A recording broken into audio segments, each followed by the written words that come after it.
Bienvenue dans mon atelier, je vais vous parler d'une nouveauté 2022 que vous avez déjà vue sur les réseaux sociaux si vous me suivez de manière assidue. On va parler du Korosu.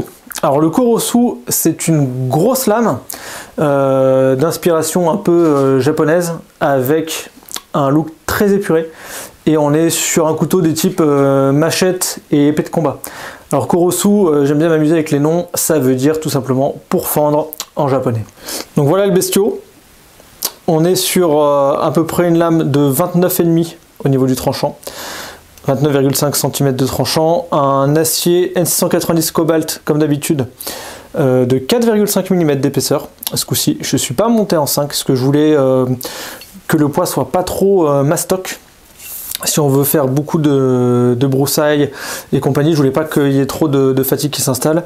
Et ensuite, on est sur une longueur de couteau à peu près de 45 cm au total. Voilà, donc on a un manche super grand. Pour le manche, je suis parti sur quelque chose de très grand parce que j'aime bien avoir différents grips possibles. Et on est sur une lame qui va pouvoir rencontrer différentes situations. Donc là, on est sur une prise rapprochée, avec le pouce au-dessus de l'œil comme d'habitude. Ensuite, vous pouvez mettre la main avec les 4 doigts au milieu entre les deux, c'est très confortable. On peut aussi reculer en mettant le petit doigt ici pour gagner en allonge et en vitesse de frappe. Et ensuite, on peut venir reculer comme on veut pour... par exemple, si vous avez des broussailles à couper, des orties, des ronces ou des trucs comme ça, bah vous allez gagner un peu en allonge et protéger votre main pour pouvoir venir comme ceci, gagner un peu de longueur. Celui-ci, c'est le mien. On est sur une finition de lame de projection acide. Vraiment classe. Manche bocotte comme d'habitude. Hein. Donc assez épais.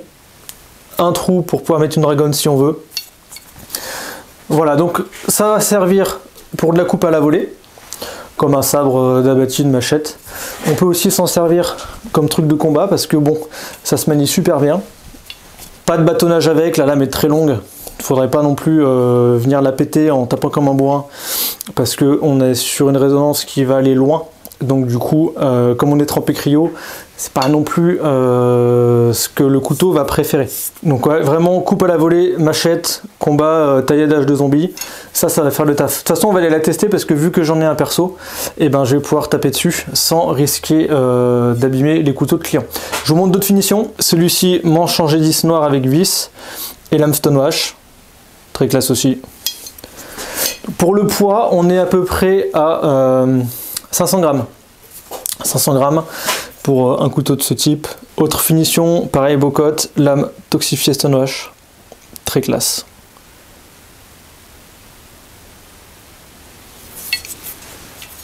La version projection acide avec manche bocotte. La version stonewash avec un manche en G10. La version toxifiée stonewash avec un manche en bocotte.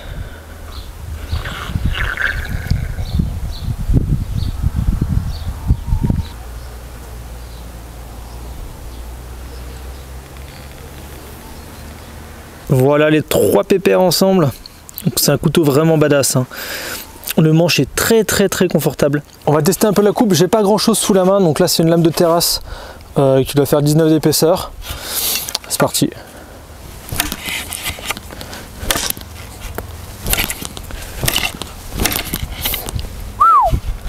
Ça rigole pas, hein.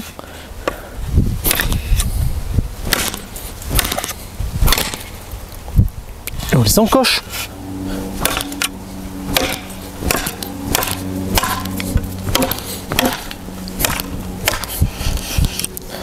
Ça rentre de ouf.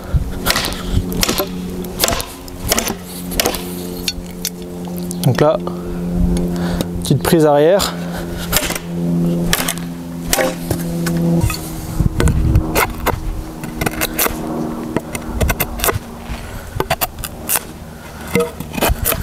Alors là, ce qui est bien, c'est que vous pouvez très facilement faire des prises genoux, vu que la lame est longue. Ça fait du joli copeau, prise inversée sans problème. On a de la force.